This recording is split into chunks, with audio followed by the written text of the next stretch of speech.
Hello, আসসালামু আলাইকুম guys, কেমন আছেন সব? আশা করছি সবাই ভালো আছেন। তো গাইস, আমি আপনাদের জন্য নিয়ে আসলাম আজকে নতুন ভিডিও। তো গাইস, একটা অনুচ্ছেদ নাম আমার মা।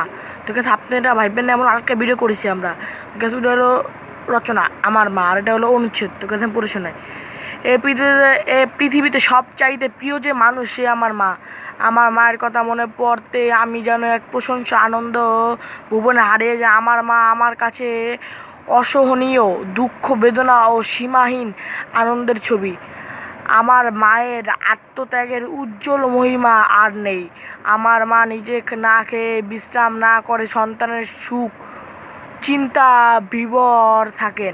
আমার মায়ের মতো ধৈর্যশীলা ও মাটির মানুষ আমি আর দেখিনি। তিনি সৎ বিপদে ধীরে ও স্থির থাকেন। তিনি আমার পড়ালেখা খোঁজ খবর রাখেন, আমার খাওয়া দাওয়ার যত্ন নেন এবং আমার শরীর স্বাস্থ্যর প্রতি বিশেষ খেয়াল রাখেন।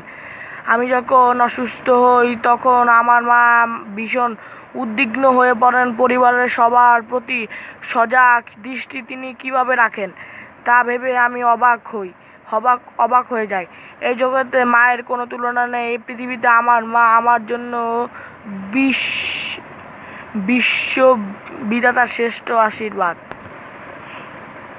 তো গ্যাস, আমাদের এই ভিডিওটা ভালো লাগলে অবশ্যই লাইক, কমেন্ট, শেয়ার, সাবস্ক্রাইব করতে কিন্তু ভুলবেন না। টাটা।